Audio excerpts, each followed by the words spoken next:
Oh Bapa yang mengasihiku, kuasa-Mu memulihkanku, hati yang baru Kau berikan, untukku dapat melihat rencana-Mu indah bagiku. Kau ada di setiap jalanku, hatiku haus dan lapar akan Engkau, apa segalanya. Kaulah segalanya di dalam hidup, kerajaan-Mu, kebenaran-Mu,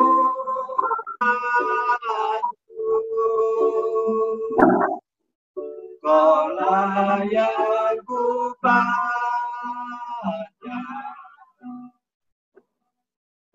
selama hidup,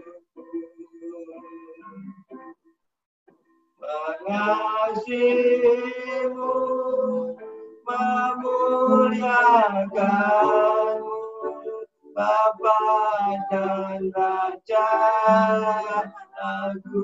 Haleluya. Ibadah keluarga di seluruh Indonesia, bahkan di dunia. Kau boleh hadir melawat jemaat-jemaat-Mu pribadi lepas pribadi. Karena kami tahu ketika lawatan-Mu terjadi, ada sesuatu yang berubah dalam kehidupan kami, Bapak. Kami yang saat ini mungkin sedang sakit, dengan lawatan-Mu kami boleh disembuhkan dalam nama Tuhan Yesus. Kami yang sedang berbeban berat boleh diberikan kelegaan.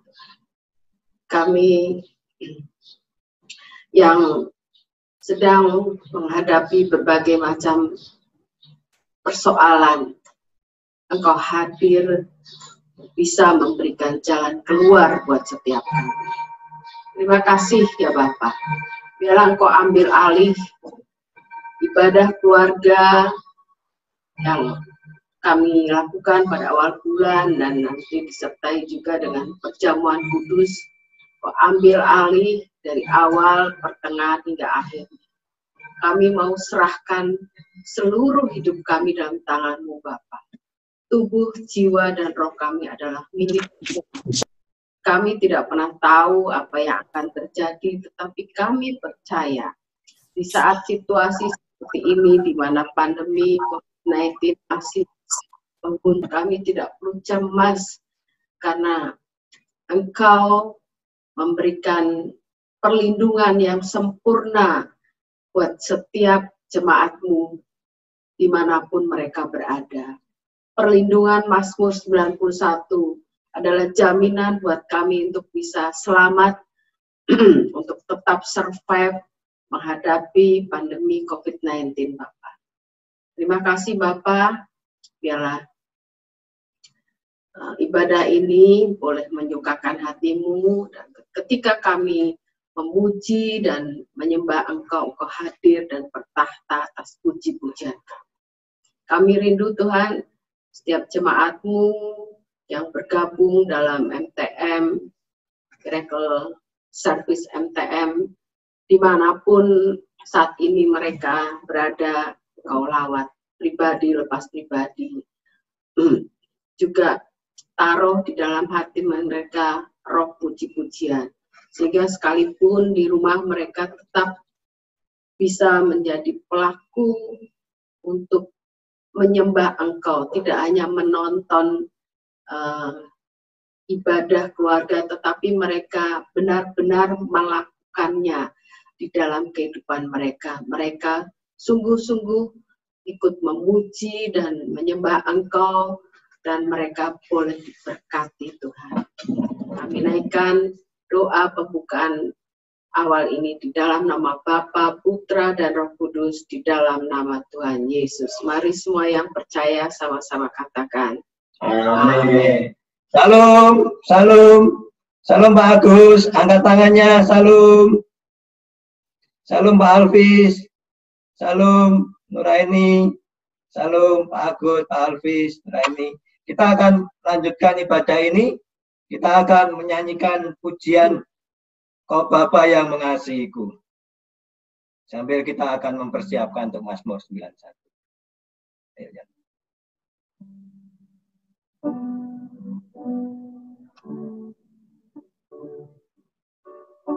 Bapa yang mengasihiku, kuasa-Mu memulihkanku, hati yang Kau berikan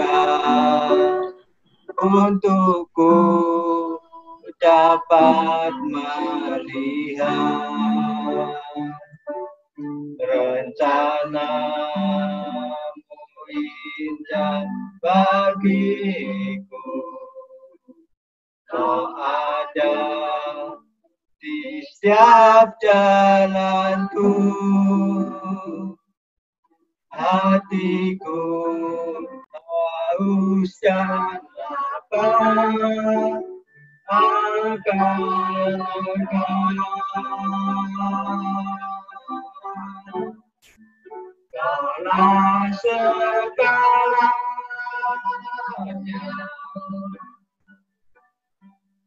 di dalam hidup,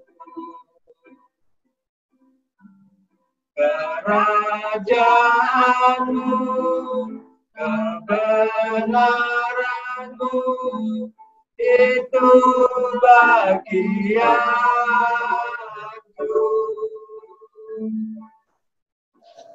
Sayangku pandang selama hidup,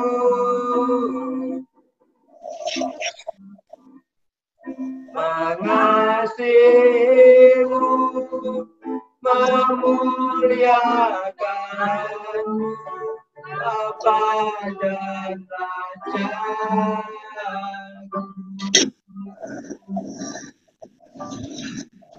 Secara kita akan membaca Mazmur 91. Bapak Ibu disiapkan, kalau yang belum hafal, ambil Alkitab masing-masing. Kita akan membaca Mazmur 91 bersama-sama.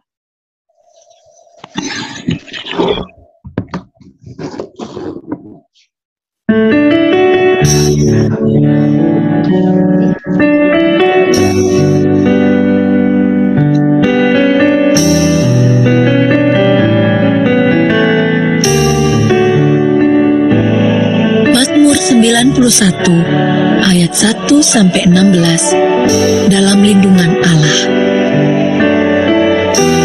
Orang yang duduk dalam lindungan yang maha tinggi dan bermalam dalam naungan yang maha kuasa akan berkata kepada Tuhan, tempat perlindunganku dan kubu pertahananku, Allahku yang kupercayai.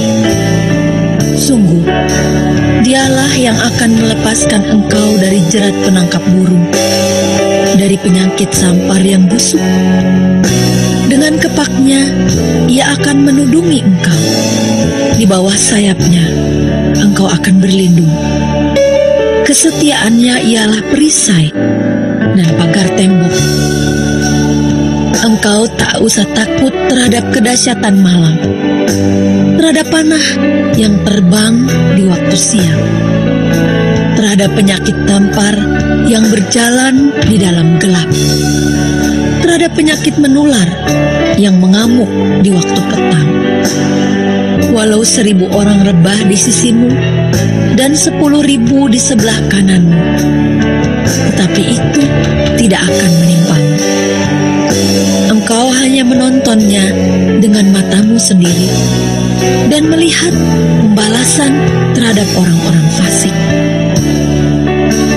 Sebab Tuhan ialah tempat perlindunganmu, yang maha tinggi telah kau buat tempat perteduhanmu. Malapetaka tidak akan menimpa kamu, dan tulah tidak akan mendekat kepada kemahmu.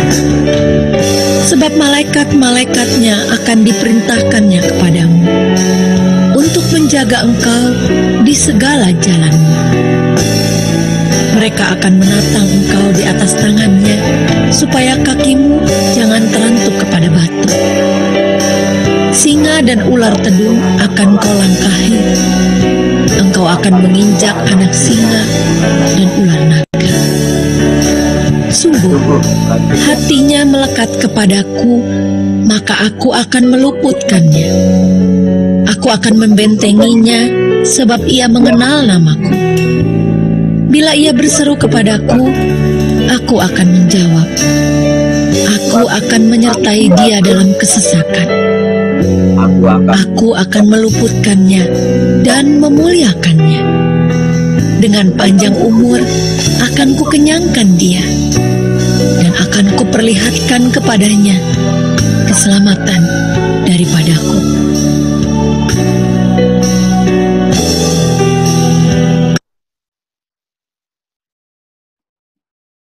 Salam Bapak Ibu, makin semangat dalam Tuhan. Biarlah Mazmur 91 terjadi dalam hidup saudara semua. Ya saudara, semakin kuat dalam Tuhan, Tuhan tidak pernah meninggalkan saudara. Tuhan selalu mengasihi saudara sekalian. Kita akan mendengar pesan dari Ketua Sinode GPI Indonesia, Bapak Pendeta Ruben Adi Abraham.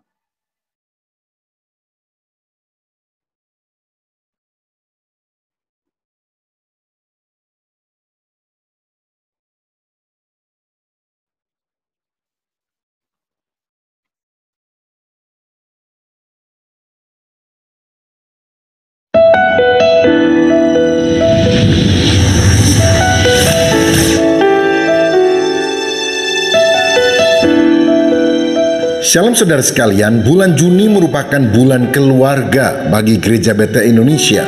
Karena itu saya akan menyampaikan pesan di bulan ini dengan judul Mewartakan Tuhan dalam Keluarga. Tahukah saudara, ketika Rasul Paulus memberikan pesan tentang siapa yang boleh diangkat menjadi penilik jemaat atau pemimpin rohani dalam gereja, dia berkata di dalam 1 Timotius 3 ayat 4 dan 5 bahwa seorang hamba Tuhan adalah kepala keluarga yang baik, disegani dan dihormati oleh anak-anaknya. Jikalau seorang tidak tahu mengepalai keluarganya sendiri, bagaimanakah ia dapat mengurus jemaat Allah? Rupanya Tuhan ingin agar kita pertama-tama menjadi berkat di dalam keluarga. Dan tidak kebetulan kita berada dalam situasi pandemi COVID-19 yang mengharuskan semua orang stay at home, work from home, sehingga kita bisa ketemu dan kumpul dengan seluruh anggota keluarga dalam kurun waktu yang sangat panjang.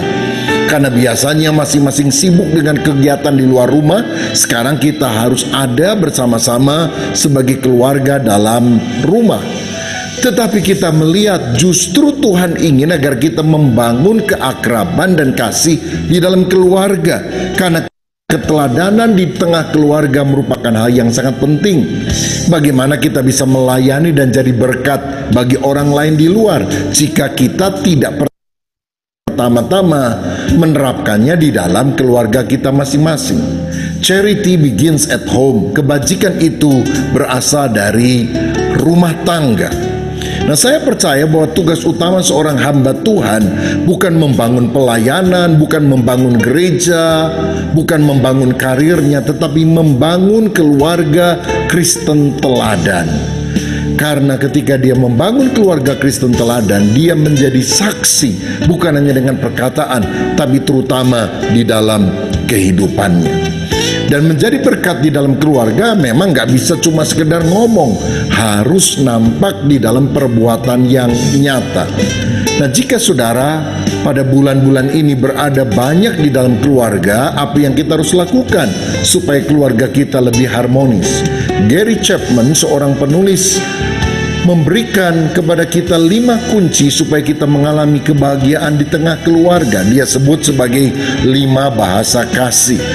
Love is a verb. Kasih itu bukan cuma perasaan tetapi tindakan. Nah, tindakan apa yang kita harus lakukan? Yang pertama, kita harus memiliki perkataan kasih. Artinya kita harus banyak memuji suami atau istri atau orang tua atau anak, menghargai apa yang mereka sudah lakukan bagi kita. Yang kedua adalah pelayanan kasih. Ada orang yang merasa tidak terlalu dicintai walaupun kita sudah ngomong I love you, wo ini, tapi mereka akan lebih merasa dikasih ketika kita membantu, misalnya membantu membersihkan rumah, membantu untuk menyetrika pakaian atau memasak, karena itu adalah wujud pelayanan yang jelas, nyata. Yang ketiga adalah pemberian kasih. Ada orang yang merasa dicintai ketika saudara memberikan gift, hadiah tertentu kepada dia. Karena itu lakukanlah sesuatu yang bisa membahagiakan keluarga kita. Yang keempat adalah sentuhan kasih. Kita bisa memeluk, merangkul, mengelus kepala atau apapun hal yang kita bisa lakukan karena kasih kepada keluarga kita. Dan yang kelima, bahasa kasih yang kita harus miliki adalah waktu yang berkualitas, quality time. Kita bisa menemani dia, berbincang-bincang dengan keluarga kita. Dan saya percaya kalau 5 bahasa kasih ini kita bisa terapkan di dalam bulan keluarga ini, kita akan menjadi berkat. Kita akan menjadi saksi Tuhan pertama-tama di dalam keluarga. Saudaraku, kita semua terpanggil untuk mewartakan Tuhan bukan hanya dengan perkataan, tapi dengan perbuatan kita. Dan mulailah di dalam keluarga kita masing-masing. Tuhan Yesus memberkati kita semua. Amin.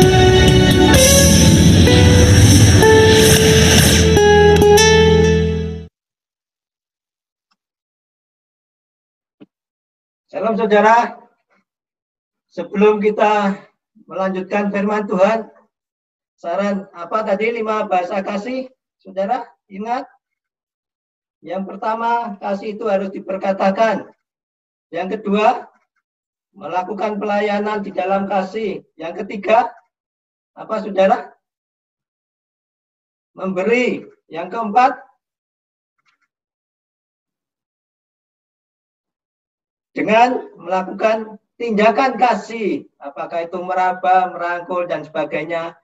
Dan yang kelima adalah memberikan waktu yang berkualitas.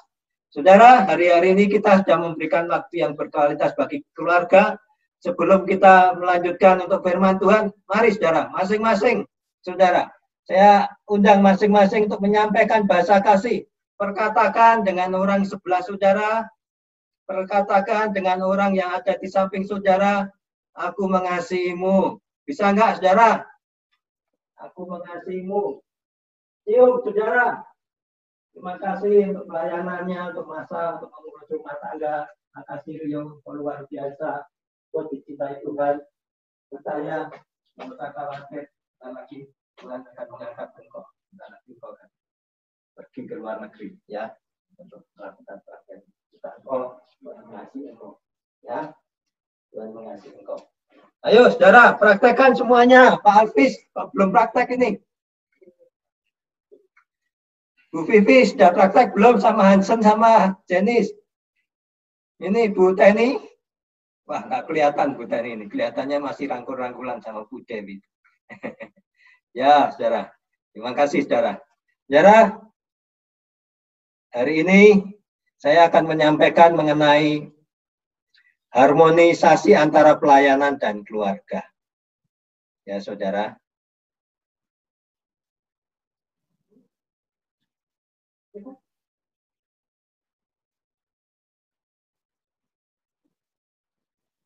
Salam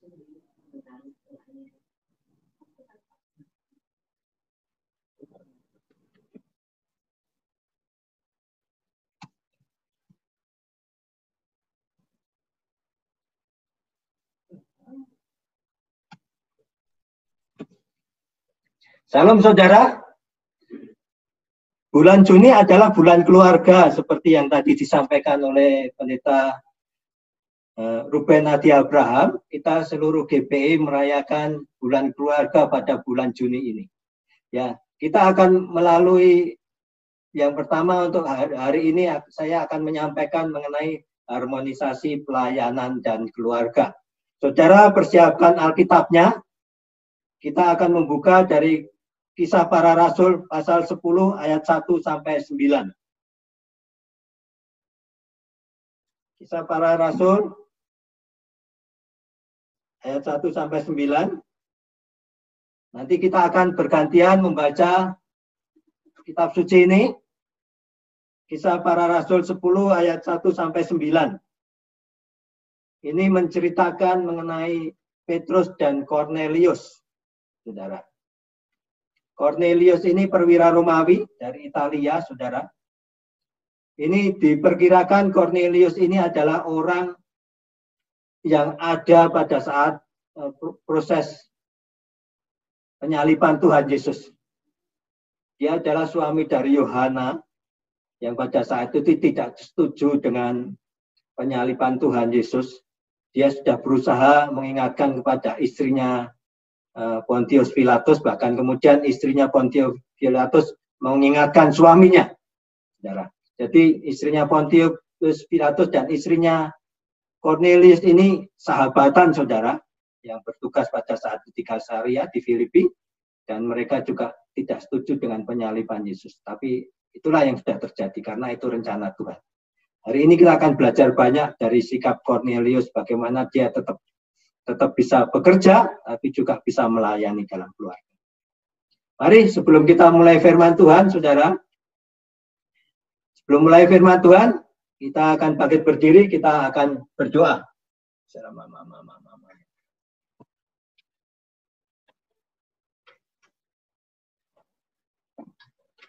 Bapa, di dalam nama Tuhan Yesus, Engkau mengasihi kami semua, Engkau mengasihi jemaat-Mu, Engkau mengasihi keluarga kami, Bapa. Terima kasih Tuhan, kalau Engkau masih mengizinkan kami untuk beribadah walaupun secara online, Bapa. Kami yakin percaya itu semua karena anugerah-Mu.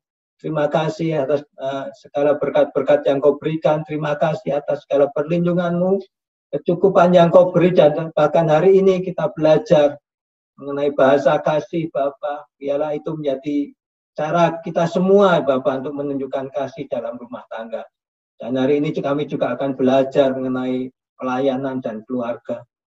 Biarlah itu semua Kau berikan bagi kami, supaya kami mengerti kehendak-Mu dan tidak melupakan kewajiban kami.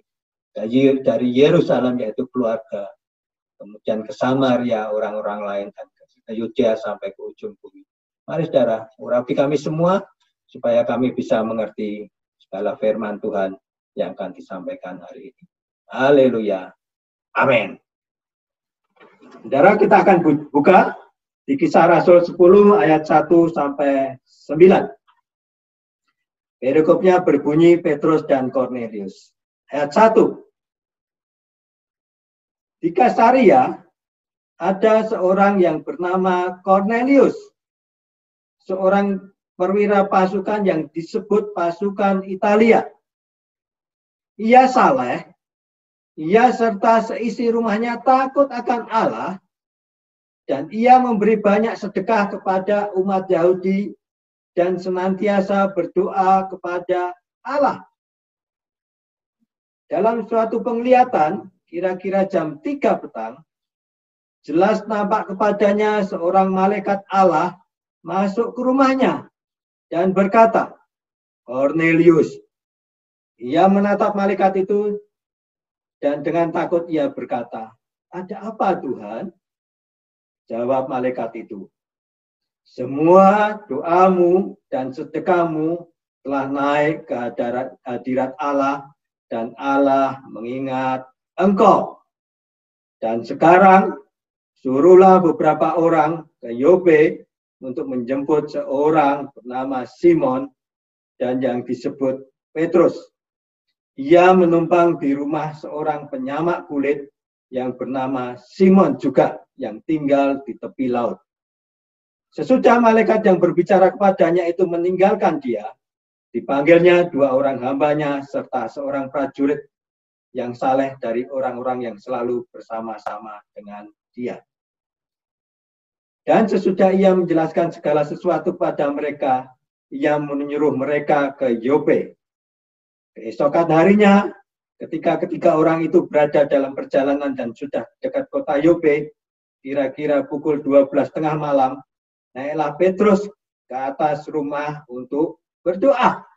Saudara, kita tahu kisah selanjutnya, di mana pada saat berdoa dan orang-orang itu, utusannya Cornelius menjumpai Petrus, Petrus kemudian diperlihatkan oleh Tuhan binatang-binatang yang tidak halal, yang kemudian disuruh oleh Tuhan untuk memakan. Itu penglihatan yang didapat oleh Petrus pada saat itu untuk dimakan. Artinya pada saat itu masih ada stigma bahwa orang yang pegang Alkitab, pegang Taurat itu harus orang Yahudi. Orang yang mengenal Yahweh, ya, itu harus orang Yahudi. Orang yang mengenal Tuhan, Bapa yang Maha Esa, itu harus orang Yahudi. Tetapi kejadian ini membuktikan bahwa kasih Kristus untuk semua orang. Ya, Yohanes 3 ayat 16 berkata, karena begitu besar kasih Allah kepada dunia ini, sehingga diberikannya anak yang tunggal, supaya barang siapa yang percaya kepadanya tidak binasa, melainkan memperoleh hidup yang kekal. Saudara, ya, ini kejadian di mana membuktikan bahwa kasih Kristus benar-benar untuk dunia. Saudara ya. Dan hari-hari ini, mari saudara, kita terus berdoa supaya kasih Kristus untuk dunia. Sudah terbukti, saudara. Ya, kasih Kristus tidak hanya untuk orang Kristen, tidak hanya untuk yang lahir sebagai Kristen. Jemaat kita ada yang namanya Bu Nuraini, orang Sunda, orang Melayu Sunda, ya, lulusan dari sekolah madrasah Ibtidaiyah. Sekarang bisa terima Yesus. Di jemaat kita ada yang namanya Pak Nurdin Yohanes, dulu namanya Nurdin Yahya, seorang penghulu di desa, menikahkan seorang Muslim, sekarang terima Yesus. Dan banyak sekali, saudara, termasuk Pak Agus dan sebagainya, Bu Fatma yang orang Makassar bisa terima Yesus, saudara. Ya, dan ada juga yang dulu tidak kenal Yesus, tapi kenal Yesus sekarang. Orang Cina Benteng juga bisa terima Yesus, seperti Pak Alvis. Ya, ya, juga yang lain-lain, saudara.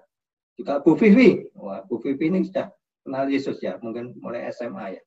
Tapi semuanya bisa Tuhan ubahkan. Jadi kekristenan ya ada, bukan satu agama yang membatasi.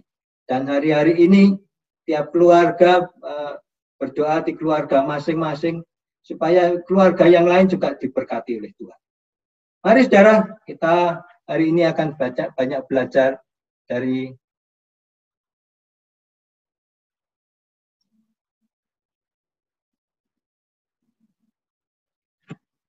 Cornelius, ya. Hari ini khotbah ini akan diberi judul harmonisasi antara pelayanan dan keluarga.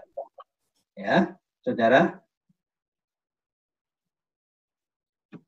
Ini dari Kisah Para Rasul 10 ayat 1 sampai 9.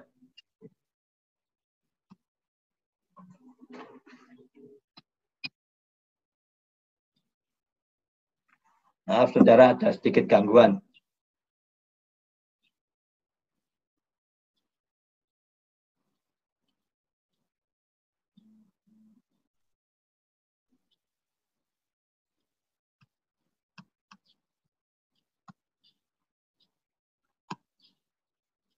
Kita belajar dari Cornelius. Cornelius ini perwira Italia.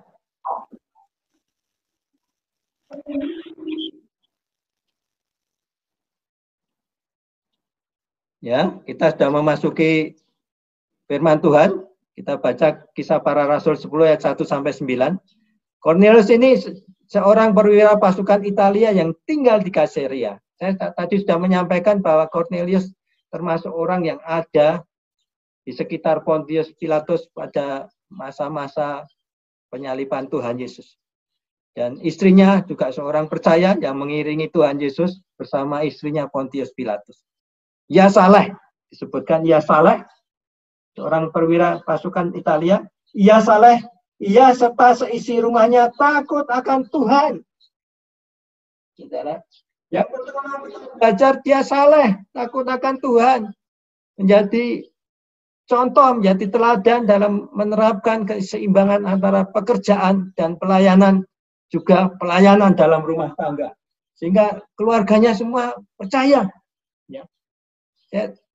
Saya sampaikan, istrinya yang pertama kali percaya, kemudian dia percaya. Tetapi dia memimpin keluarganya, dia tetap saleh dan memberi sedekah kepada orang lain, pada umat Yahudi di sekitarnya.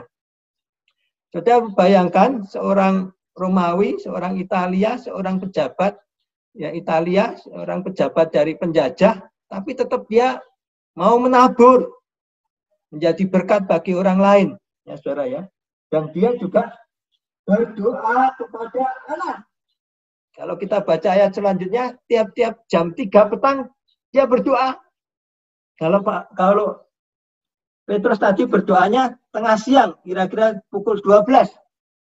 Kalau ini berdoa jam 3 sore. Kalau di tempat kita punya menara doa 13. Kita menjadi penjaga menara tiap jam 1 sampai jam 2 siang. Makanya kita sebut menara 13. Berarti hampir sama dengan masanya Petrus dengan masanya Cornelius. Berdoanya pada siang hari, saudara. Kalau yang lain, masa-masa itu masa-masa ngantuk, saudara, pengen tidur, tapi kita berdoa menjaga menara doa.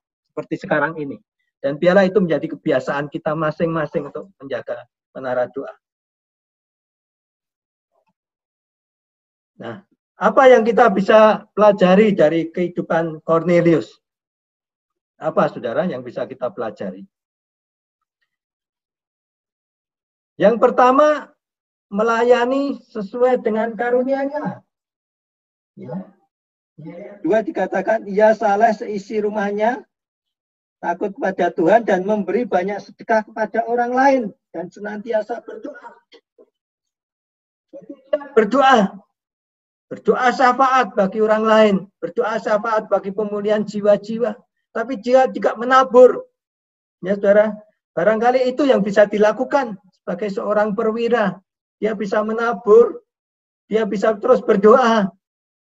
Ya saudara, tidak semua orang harus berkhotbah, saudara.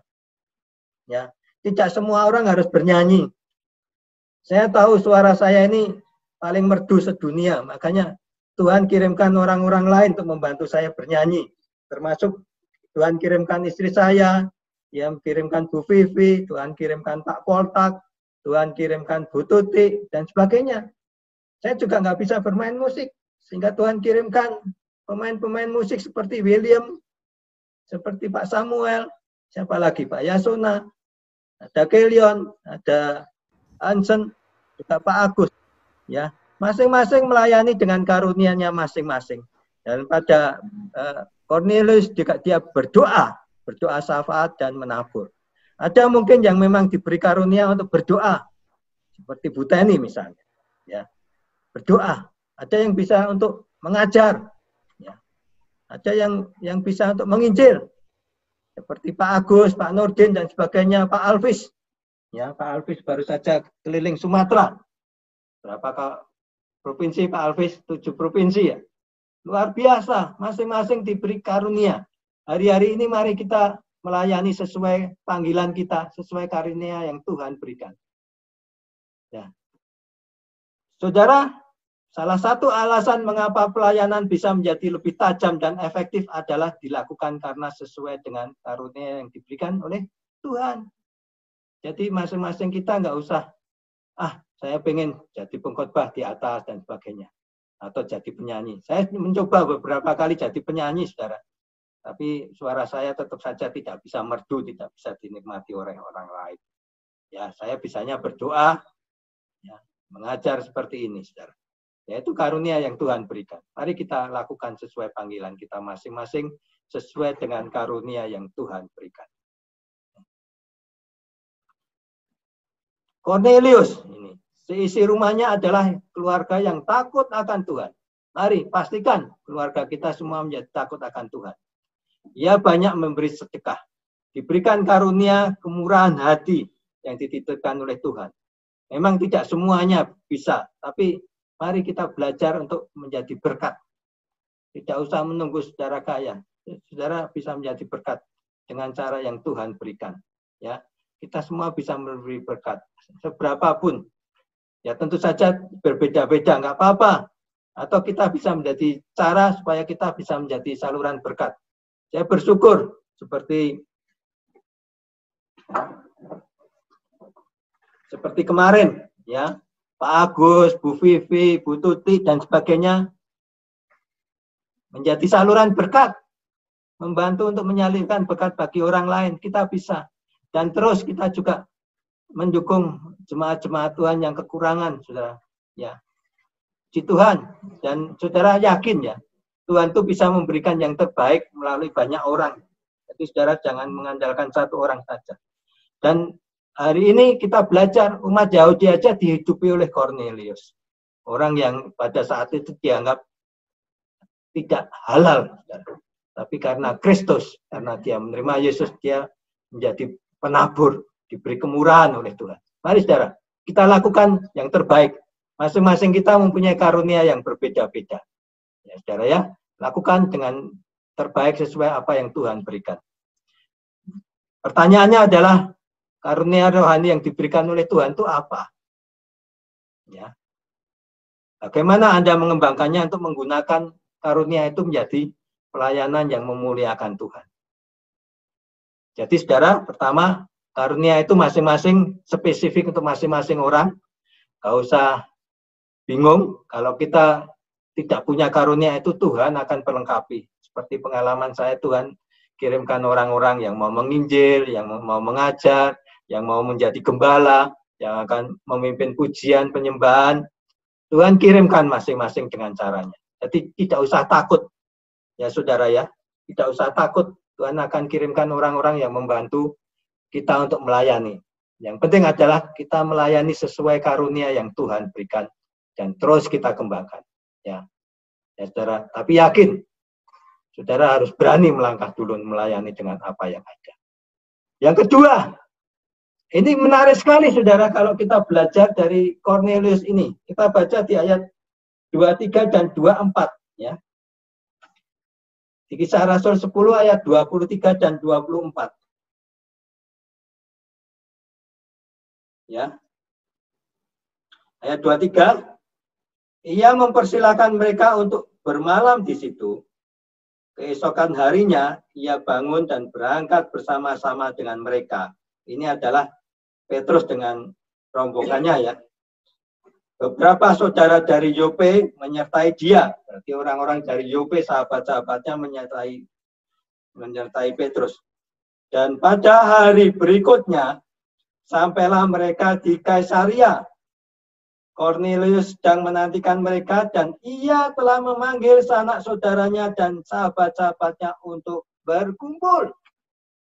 Wow. Jadi Cornelius ingin orang lain juga mendengar kabar kesukaan. Dia tidak bisa berkhotbah, dia tidak tahu Alkitab atau Taurat. Tapi apa yang bisa dia lakukan adalah memanggil orang-orang lain di sekitarnya, sahabatnya, keluarganya, untuk menyongsong Petrus dan menerima pemberitaan firman Tuhan. Saya tahu ada beberapa orang yang memang tidak bisa berkhotbah atau apa, tapi dia bisa mengumpulkan orang. Ya, kalau saya datang, dia memanggil keluarga-keluarganya atau memanggil tetangga-tetangganya untuk bersama-sama berdoa mendengarkan firman Tuhan. Jadi melakukan pelayanan tidak harus berkhotbah, bernyanyi atau apapun juga, tapi dengan mengumpulkan orang lain supaya mereka mendengar firman Tuhan juga sudah bagian dari pelayanan. Mari saudara, pasti masing-masing kita mempunyai cara untuk membawa orang kepada Tuhan. Baik membawa ke gereja, mendoakan ya yang sakit, atau mengenalkan orang kepada Tuhan. Masing-masing kita bisa, seperti yang dilakukan oleh Cornelius. Ya saudara ya. Jadi dengan mengumpulkan orang supaya orang lain datang kepada Tuhan itu sudah bagian dari pelayanan. Amin saudara. Jadi selain kemurahan hati, Cornelius juga rupanya memiliki kerinduan agar orang lain mendengar Injil Kristus. Ia mengumpulkan saudara-saudara dan sahabat-sahabatnya untuk berkumpul dan memberi kesempatan kepada Petrus untuk berbicara dan menyatakan kebenaran. Barangkali memang kemampuan kita adalah mengumpulkan orang, dan masing-masing kita bisa mengumpulkan mungkin saudara kita, ibu kita, tetangga kita, keluarga besar kita, dan mempersilahkan orang lain untuk menyampaikan kabar keselamatan, menyampaikan Injil, dan mereka mengenal Yesus. Saudara, tindakan itu mungkin sederhana sekali, saudara. Saudara nggak usah belajar Alkitab, tapi saudara bisa mengumpulkan orang dan memberi kesempatan pada orang lain juga supaya bisa mengajar. Sama dengan gereja kita, saudara. Kita juga selalu berusaha memberi kesempatan yang mau melayani, menjadi gembala, pengajar, kita beri kesempatan. Ya, saudara ya. Apakah Pak Edi tidak bisa berkhotbah, Bu Sri tidak bisa berkhotbah? Bisa, tapi memberi kesempatan orang lain untuk berkhotbah dan agar Injil Kristus diberitakan itu juga mulia. Saudara juga bisa melakukannya supaya orang lain mengenal Kristus. Saudara, bahkan hari-hari ini ada pengajaran mengenai berkhotbah yang dilakukan di Gunangan City. Saya sebarkan semuanya supaya yang terpanggil juga bisa, ya saudara ya. Saya sebarkan ke semua orang supaya mereka semua bisa ikut. Saudara semua bisa melayani. Ya. Nah, hasilnya adalah Roh Kudus turun untuk hamba-hambanya. Oh, luar biasa, saudara. Hasilnya adalah Roh Kudus turun. Ya, kita baca di ayat 44. Kisah Rasul 10 ayat 44. Ketika Petrus sedang berkata demikian, turunlah Roh Kudus ke atas semua orang yang mendengarkan pemberitaan itu. Wow, satu kerjasama yang baik, saudara. Kerjasama dari Cornelius, ya, kerjasama dari malaikat yang menggerakkan Cornelius untuk menemui Petrus. Cornelius mengumpulkan orang, Petrus tanggap, hamba Tuhan harus tanggap seperti Petrus, diundang ya diundang, datang saudara, berdoa, mengabarkan Injil, dan ada Roh Kudus. Wow. Jadi dalam penginjilan ini selalu ada kerjasama dari berbagai pihak, ada kuasa Roh Kudus, ada malaikat Tuhan yang diutus, ada hamba Tuhan yang taat dan tanggap terhadap panggilan Tuhan, dan ada orang-orang yang seperti Cornelius yang juga punya kerinduan supaya orang lain mengenal Yesus. Mari saudara, saya tidak tahu saudara bagian yang mana. Apakah saudara hamba Tuhan yang harus datang mendoakan orang? Mari belajar tanggap. Karena ketika kita memberitakan Injil Kristus, kemuliaan Tuhan dinyatakan dan malaikat surga bersorak-sorak. Barangkali kita dipanggil hanya untuk berdoa untuk seorang yang sakit. Ya, saudara, saya punya pengalaman ketika Oma Getty sakit, saya ke sana berdoa. Ternyata anaknya dulu pernah ikut Yesus, tapi sekarang sudah tidak lagi. Dan dia pada saat saya berdoa untuk Oma Getty, dia tanya, apa saya boleh dibaptis lagi? Wow, jadi kadang-kadang seperti itu, saudara. Hanya yang dibutuhkan kita tanggap, ada kuasa Roh Kudus yang bekerja, ada malaikat Tuhan yang diutus. Mari saudara, jangan ragu-ragu untuk membawa orang-orang lain masuk ke kerajaan Kristus. Kita hanya mengambil bagian kecil, tapi bagian yang lain adalah kuasa Roh Kudus dan kuasa malaikat Tuhan. Dan kuasa orang-orang yang punya kerinduan. Mari kita mempunyai kerinduan seperti Cornelius. Saudara ya. Punya kerinduan untuk membawa orang kepada Tuhan Yesus.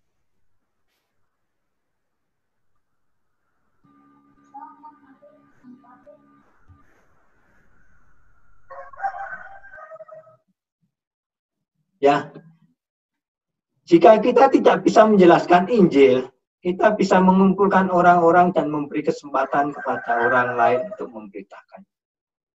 Ya, saudara ya. Ya. Jadi komsel ibadah keluarga ini seperti ini, saudara. Kita bisa memanggil orang-orang untuk berkumpul, untuk bisa mendengarkan Injil Kerajaan Allah, karya keselamatan. Selanjutnya, saudara. Ini mestinya nomor 3, saudara. Memuliakan dan melayani Allah bersama keluarga. Ya. Kisah Rasul 10 ayat 46 sampai 48. Ya. Ketika setelah Roh Kudus menjamah mereka, sebab mereka mendengar orang-orang itu berkata-kata dalam bahasa roh dan memuliakan Allah. Lalu kata Petrus, bolehkah orang mencegah untuk membaptis orang-orang ini dengan air, sedangkan mereka telah menerima Roh Kudus sama seperti kita? Lalu ia menyuruh mereka dibaptis dalam nama Tuhan Yesus Kristus. Kemudian mereka meminta Petrus supaya ia tinggal beberapa hari lagi bersama-sama dengan mereka. Ini pengalaman yang luar biasa bagi Petrus. Ketika dia melayani, ternyata orang bukan Yahudi yang berkumpul, ya saudara ya, orang yang tidak mengenal Taurat, ketika Petrus berdoa, Petrus memberitakan Injil, kemudian mereka dipenuhi oleh Roh Kudus dan berbahasa roh. Apakah bisa? Bisa, saudara. Nora ini ya, Bu Nur ya, kalau saya boleh bersaksi, dia dijamah oleh Roh Kudus, berbahasa roh dulu sebelum dia dibaptis air. Kejadian yang sama terjadi. Hari-hari ini juga akan terjadi ketika kita menanti-nantikan Pentakosta ketiga, pencurahan Roh Kudus besar-besaran. Saudara jangan membatasi diri bahwa yang pertama harus dilayani orang Kristen dulu. Saya yakin percaya kuasa Roh Kudus bekerja dengan dahsyat. Dia bisa menjamah orang-orang lain. Bahkan sekarang orang yang punya agama lain dari suku manapun. Ya, hari-hari ini kita mendengar ada orang yang protes ketika ada Injil berbahasa daerah masing-masing. Saudara, ayo kita belajar terbuka. Loh kok bisa begitu? Karena dia percaya kalau orang baca Injil diselamatkan. Dan hari-hari ini Injil ada yang bahasa Aceh, ada bahasa Minang, ada yang bahasa Sunda, ada yang bahasa Melayu, Batak, Karo, mana lagi saudara, Sasak, Lombok, saudara, Madura juga ada saudara. Artinya terbuka bagi mereka semua untuk membaca bahasa Injil, membaca Injil. Apakah mereka bisa mendownload Alkitab dari Android? Bisa saudara, dari HP masing-masing dan baca. Dan ini kejadian ini menunjukkan bahwa orang lain demikian takut saudara. Kalau mereka masing-masing bisa membaca Injil, bisa mendownload secara gratis Alkitab. Wow. Ada kuasa di dalam dia firman Tuhan. Dan firman Tuhan itu akan membuat semua orang memuliakan Allah. Tapi dalam kejadian Cornelius yang kita pelajari adalah dengan melakukan yang terbaik di keluarga, maka kita bisa melayani Tuhan melalui Allah Bapa, menyebarkan kerajaan Allah bersama dengan keluarga kita semua. Ya, saudara ya. Ya, ada lagu saudara. Bersama keluargaku melayani Tuhan, bersatu selamanya melayani Kristus.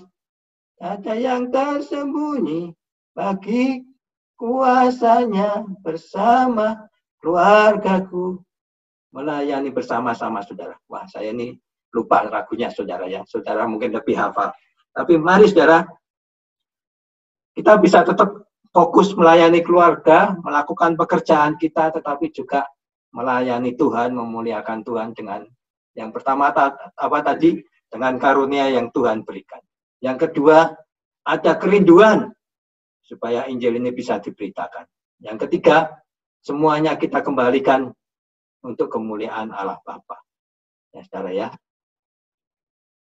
Jadi ada karya Roh Kudus di dalam keluarga kita, kerabat kita, dan semuanya untuk memuliakan Allah. Ya.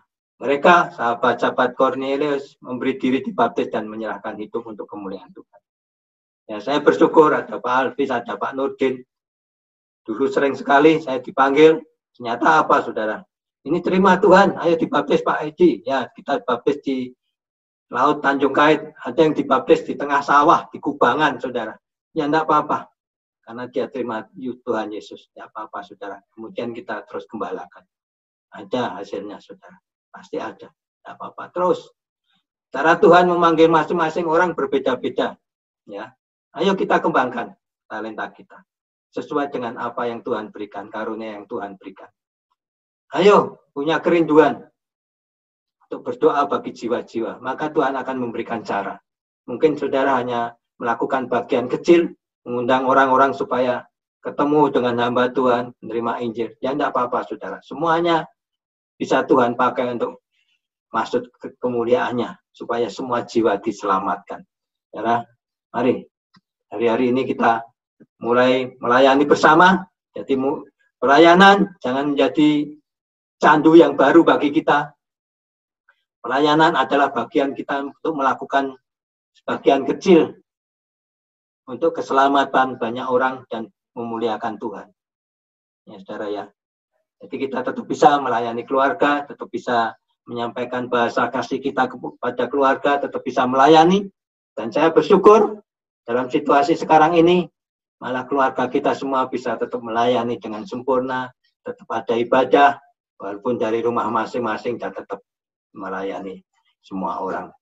Ya saudara, terima kasih untuk kesediaan saudara mendengar firman Tuhan hari ini. Saya ulangi kembali, saudara ya. Yang pertama adalah melayani sesuai karunia kita. Yang kedua, membawa orang lain untuk mengenal Tuhan. Mempunyai kerinduan berdoa untuk jiwa-jiwa dan membawa orang lain untuk mengenal Tuhan. Ya, cara bisa kita lakukan masing-masing dengan berbagai cara. Ya, tidak usah memaksakan diri kita sendiri yang berdebat firman Tuhan, tapi kita bisa membawa orang lain untuk meyakinkan orang itu menerima Tuhan. Yang ketiga adalah kita bisa memuliakan dan melayani Tuhan bersama keluarga kita. Jadi tidak ada hambatan, tetap bisa melayani, memuliakan Tuhan, juga tetap bisa melayani keluarga. Tuhan memberkati kita semua. Shalom saudara, kita akan menyanyikan pujian Kau Bapa yang mengasihiku, sebelum nanti kita akan mendengar, akan menerima tubuh dan darah Kristus. Saudara, hari ini kita perjamuan kudus. Perjamuan kudus ini akan dilayani oleh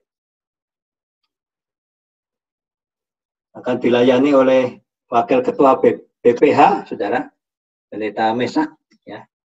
Nanti akan saya sampaikan rekamannya. Ya, kita akan bersama-sama menyanyikan pujian Kau Bapa yang mengasihiku.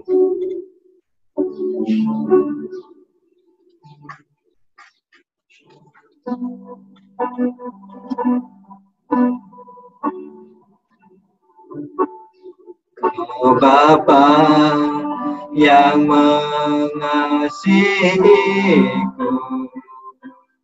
kuasa-Mu memulihkanku,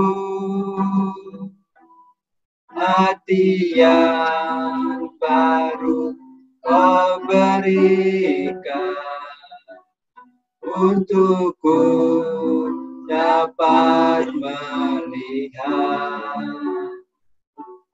rencana-Mu indah bagiku. Kau ada di setiap jalanku, hatiku haus dan lapar akan Engkau, Engkau segalanya, segalanya.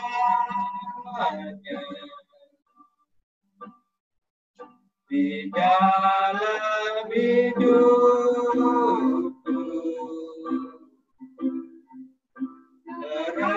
kerajaanmu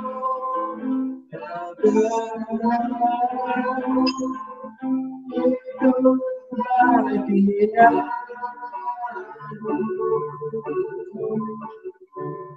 Melayangku pandang selama hidupku, mengasihimu mau apa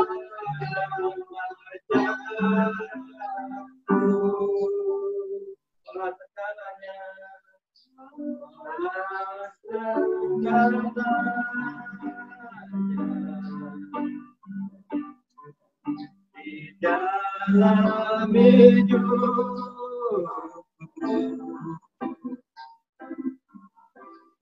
kerajaanmu, kebenaranmu itu bagianku.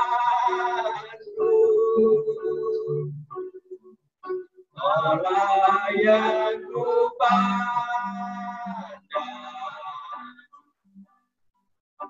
selama hidupku, mengasihimu, memuliakanmu tanpa dan bacaku. Apakah saudara semua sudah siap dengan roti dan atau cracker atau apapun juga? Kita akan memulai perjamuan kudus.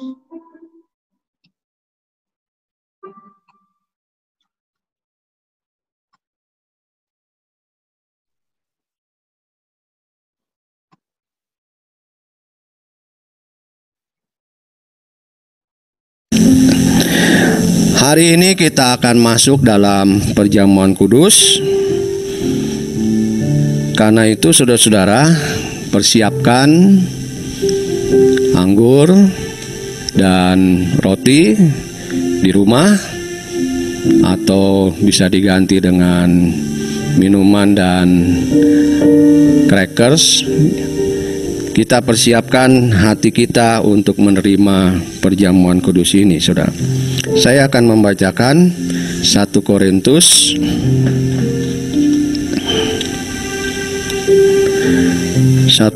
11 ayat 26 sampai 29. Sebab setiap kali kamu makan roti ini dan minum cawan ini, kamu memberitakan kematian Tuhan sampai Ia datang.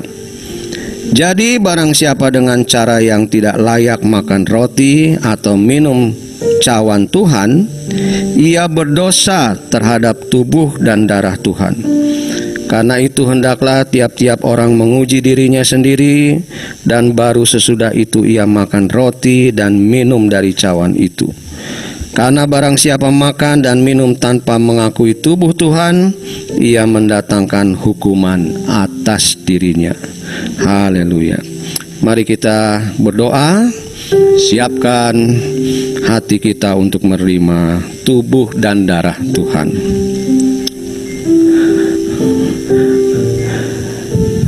Tuhan Yesus, terima kasih untuk kesempatan kami menerima tubuh dan darah Tuhan. Sebelum kami memakan dan meminumnya, kiranya Tuhan menyucikan kami, mengampuni kesalahan kami Tuhan, supaya kami layak menerima tubuh dan darah Tuhan, dan jangan kami berdosa kepadamu. Terima kasih Tuhan, kami percaya perkara besar Tuhan akan jadikan dalam hidup kami. Engkau akan ada di dalam kami, dan kami ada di dalam Engkau. Terima kasih Tuhan, kami terima tubuh dan darah-Mu. Haleluya, amin. Mari kita siapkan roti dan dengarkanlah firman Tuhan. Sebab apa yang telah kuteruskan kepadamu telah aku terima dari Tuhan, yaitu bahwa Tuhan Yesus pada malam waktu ia diserahkan mengambil roti, dan sesudah itu ia mengucap syukur atasnya. Ia memecah-mecahkannya dan berkata, "Inilah tubuhku yang diserahkan bagi kamu. Perbuatlah ini menjadi peringatan akan aku."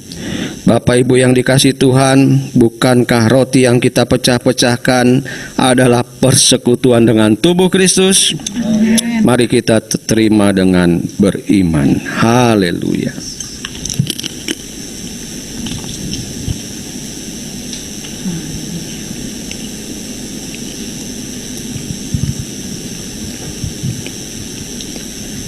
Terima kasih Tuhan, terima kasih Bapa. Mari kita siapkan cawan. Demikian juga ia mengambil cawan sesudah makan, lalu berkata, "Cawan ini adalah perjanjian baru yang dimeteraikan oleh darahku. Perbuatlah ini setiap kali kamu meminumnya, menjadi peringatan akan aku." Bapak Ibu yang dikasihi Tuhan, bukankah cawan pengucapan syukur yang atasnya kita ucapkan syukur adalah persekutuan dengan darah Kristus? Amen. Mari kita terima dengan beriman. Haleluya. Haleluya, terima kasih. Oh Yesus, terima kasih Tuhan, terima kasih Tuhan. Haleluya. Mari kita naikkan syukur kepada Tuhan. Ucapkan syukurmu kepada Tuhan. Kami bersyukur. Terima kasih Tuhan, terima kasih Tuhan. Haleluya. Kami bersyukur kepadamu, ya Tuhan. Darahmu tercurah, darahmu tercurah, menembus dosa kami, ya Yesus. Terima kasih, terima kasih. Terpujilah namamu,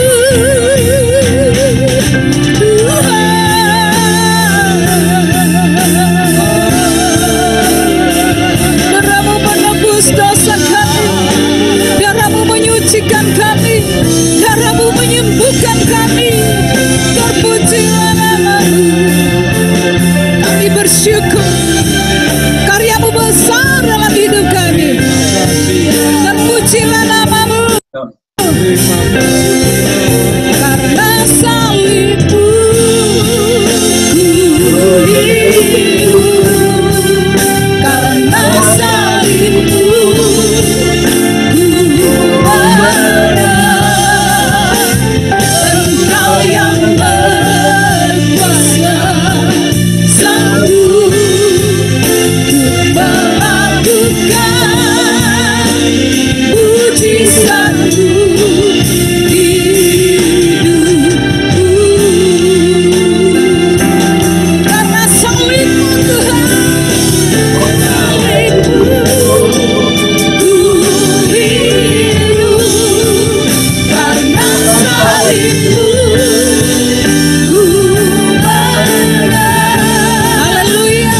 Engkau yang berkuasa, sanggup melakukan mujizat-Mu di hidupku. Lakukan mujizat-Mu di hidupku. Melakukan mujizat-Mu di hidupku.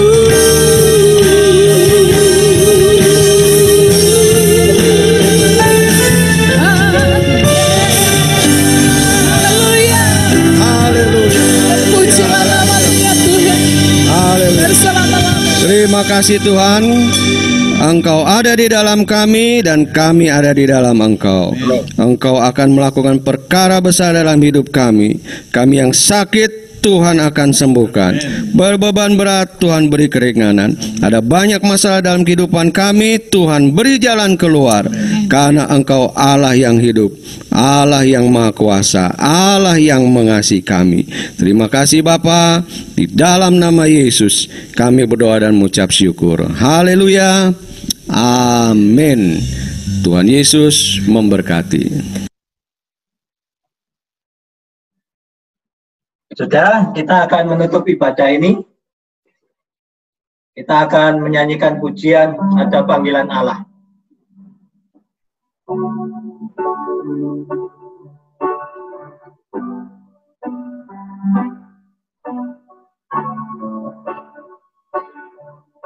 Ada panggilan Allah, ada panggilan Tuhan atas bangsaku. Ada panggilan Allah, ada panggilan Tuhan untuk generasiku.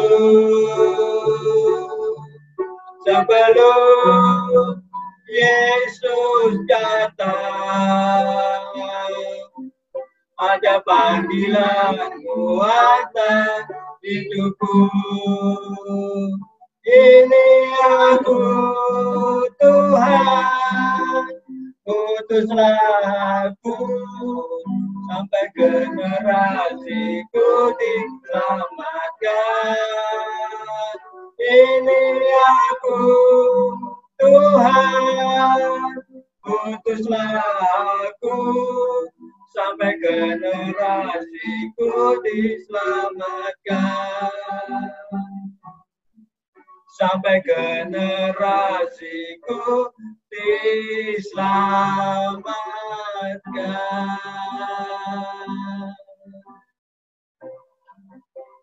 Mari saudara, angkat tangan tinggi-tinggi di hadapan Tuhan.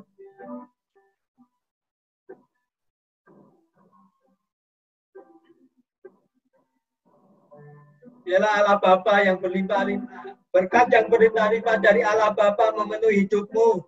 Karena Tuhan mengasihi engkau. Tuhan memberkati engkau supaya engkau menjadi berkat. Supaya engkau mengumpulkan banyak orang. Supaya engkau membawa jiwa-jiwa untuk kemuliaan Allah Bapa. Lakukan sesuai panggilanmu.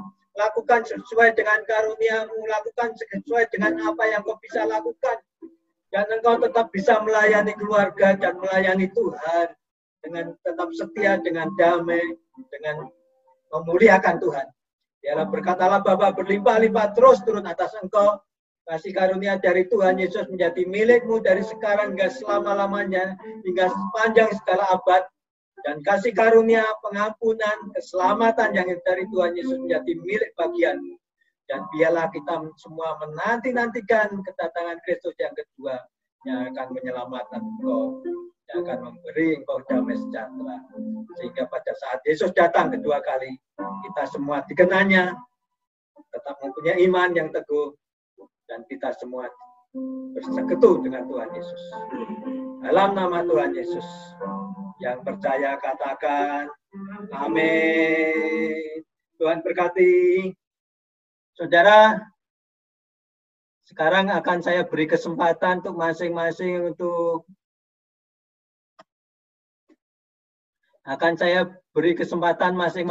bersaksi. Mohon di mikrofonnya dinyalain masing-masing. Siapa dulu yang akan bersaksi?